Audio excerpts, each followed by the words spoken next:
Hello everyone, it's Amy here from the Projector movement, and today I'm going to be talking to you about the solar plexus center in our human design charts. And now this is a juicy one. This is a really big one to unpack, and this is one that can be talked about for a very long time.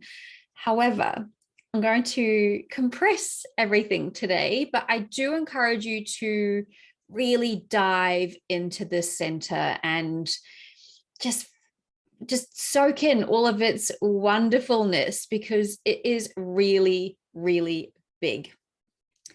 Now, about 50% of the population have this center defined, and about 50% have this undefined. If you do have your solar plexus defined, it automatically gives you emotional authority. No matter what else is in your chart, no matter what type you are, if the center is defined for you, that is your authority. Now, the emotional solar plexus is a motor center. So this is where we generate emotions from. And it's also an awareness center as well. So we're really aware of our emotional affairs in the center too. So this is home of course, our emotions, our feelings, our moods, our passions. And there's so much more to that. That is a lot to cover, but those are some of the really big things there. So what does it look like if you are in the shadow aspect of this center? You can really resist your emotions here. You can numb out to them. You can do anything but feel them. You don't want to feel them.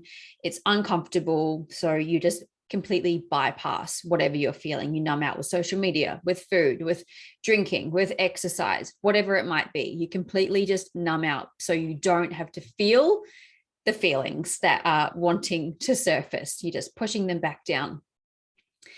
You can really avoid confrontation here as well. Or on the same hand, you might actually pick fights just for the sake of having drama in your life, because you like to cling on to that drama. It's boring in your life if you don't have any drama. So that's why you're picking fights. So this is the shadow side, remember.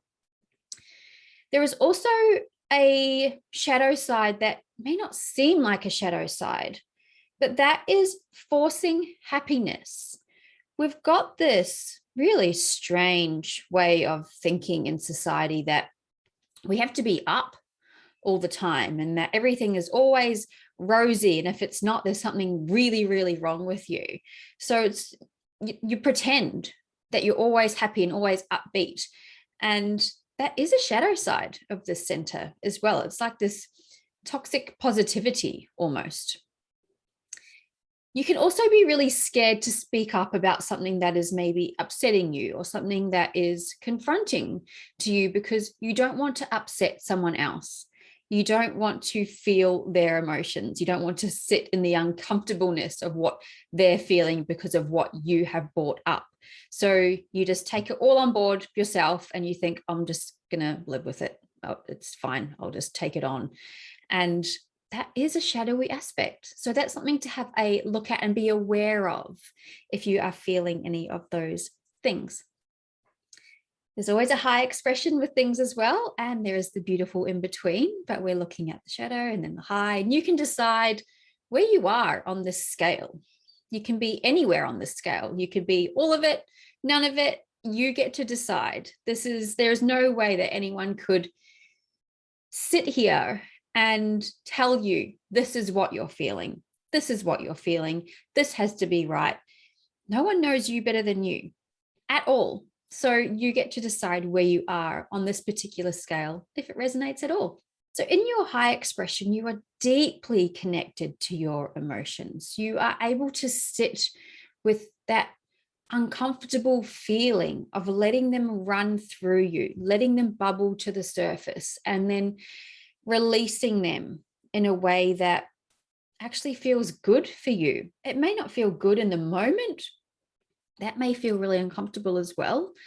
But after the clarity you have after you've released these emotions, is pure relief, really. It can be pure joy as well. And if your release looks like maybe you just need to have a really big cry about something, absolutely do that.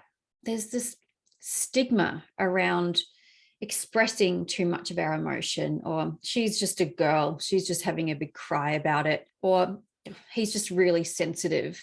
And it's like we attach this negative connotation to it because we're uncomfortable with seeing someone who is releasing their emotions, or we're uncomfortable with seeing someone that is sensitive towards emotions. But we need to release these emotions. And this is a high expression part of the center, is being able to find a way that actually serves you. And if you are feeling like, okay, I need to have some sort of emotional release, but you don't know what that is, maybe is it popping on some music and dancing around and just letting that emotion like literally flood out of your body? Is it talking to a friend that you really trust about something that's been on your heart, on your mind, in your body, and you just want to get that out? Is it watching a movie that you know is going to make you cry, but it's just so cathartic at the same time? Is it moving your body in a really healthy way, exercise in a really healthy way, not to push down the feelings, but to feel them as they're coming out and then disperse them out into the ethers? Is that what works for you? You find your way of what works. Another high expression to this center is that you are actually really comfortable with someone else's emotions. You are able to sit with someone when they are feeling really sad or really down, or they're grieving, and you're not trying to band-aid this. You're not trying to stop them from crying. You're not trying to fix it. You're just letting them be. You're letting that emotion just flood out of them, and they feel safe in your space to do so. You're not trying to fix it in any way. And this can be difficult because this is what is shown to us, I guess, when we're children, that there is this messaging of, oh, don't cry, here's a toy, here's some food, or whatever it might be. And we're trying to stop this child, which in this case, it could be you from when you were younger. I see this quite often with an adult relationship with a small child relationship, with a small child, sorry, that the adult is trying to stop the child from crying because the adult is uncomfortable with it, trying to numb it out, fix it with this, distract yourself with this.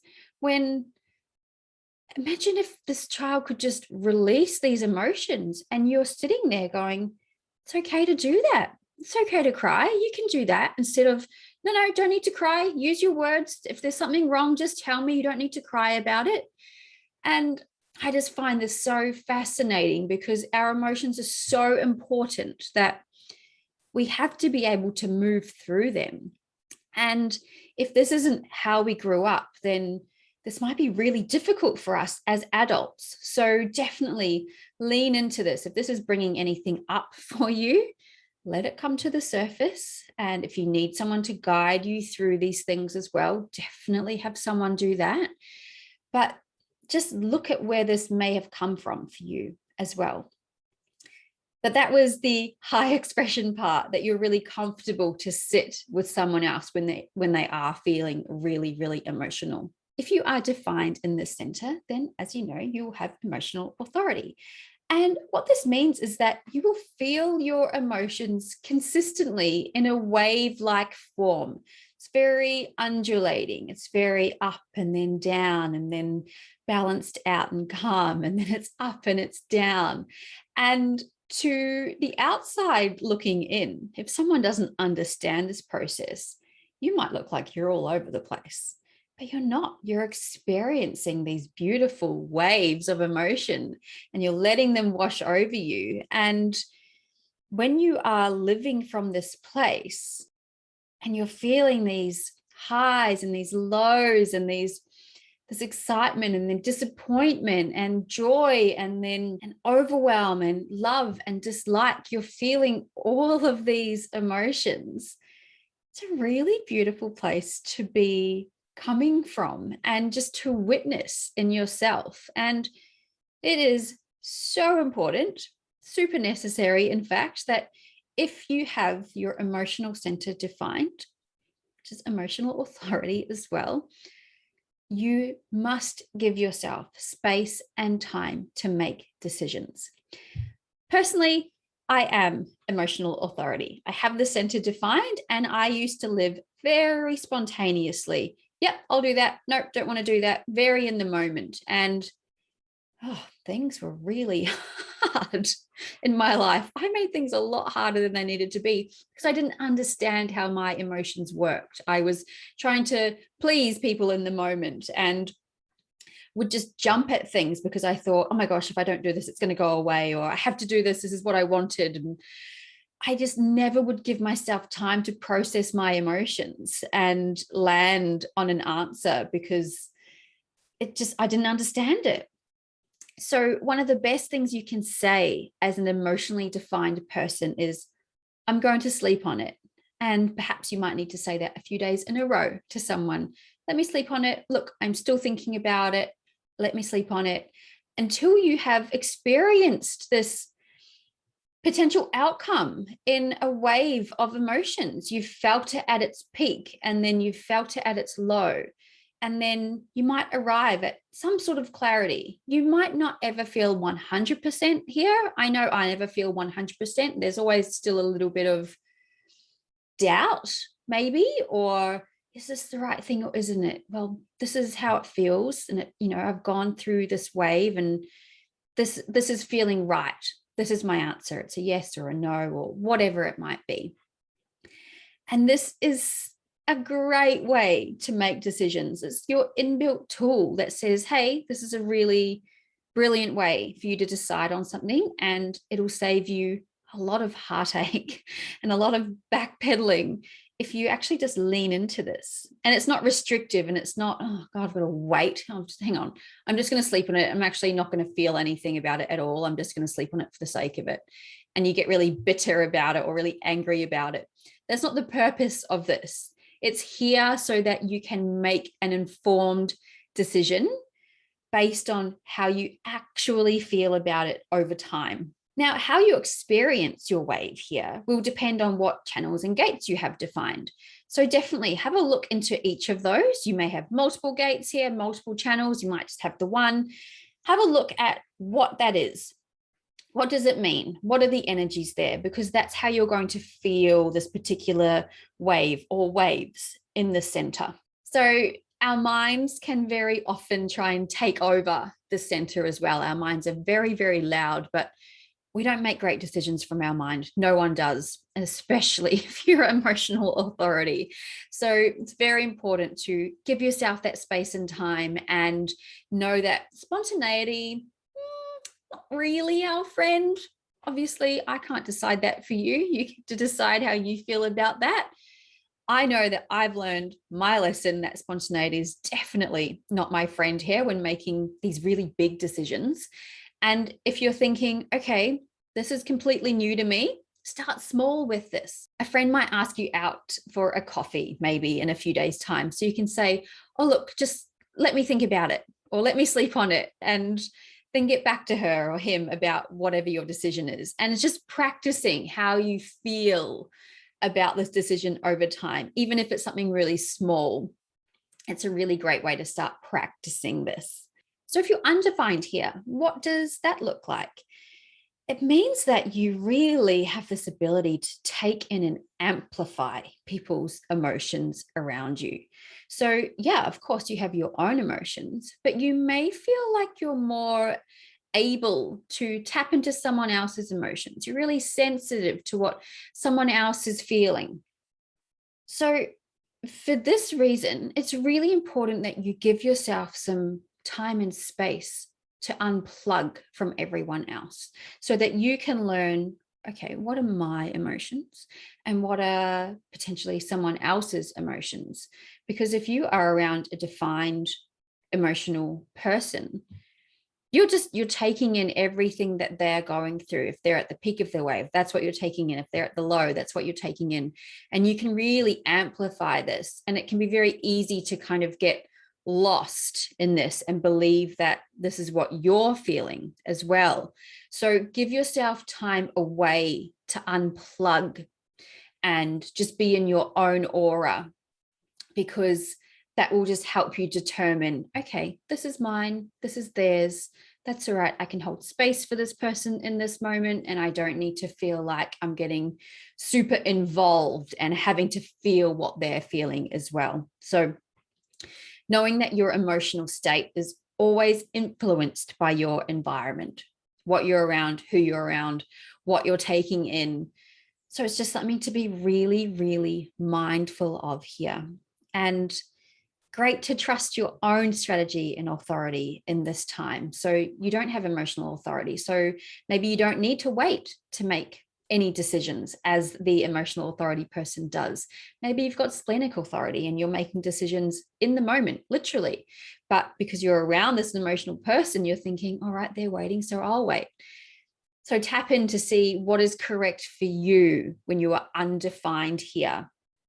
The feelings that you can feel as an open emotional person is they can be really, really intense. And if you're not aware of them, you don't know how to process them, you can become like sort of a people pleaser, I guess, because you're not wanting to feel any of these emotions. So you're just kind of bowing down to what someone else is going through and just playing the nice guy and keeping everything in check, trying to fix everything, and just doing your best to just please everyone else around you so that you don't have to feel all of these things. So it's just an awareness to have around people pleasing and how this might come up for you, because you don't know where you end and another person begins. It all feels very enmeshed and intertwined, and you are just very easily taking on other people's emotions and other people's moods, and it's really uncomfortable. So you do what you can to not be in that place. So this is a really great awareness to have around this. And the last thing I'll say about the center is that if you feel like you are in a situation where emotions are high, emotions are flying, things are really intense, it's okay for you to physically remove yourself from that space and just say, look, I just need to take a few minutes here, so that you can clear out and understand, okay, this isn't mine, this is theirs. I don't need to blow this up even further. I just need to be really stable with where I'm at. And by physically removing yourself from that person's aura, it is really going to help you separate your feelings and their feelings as well.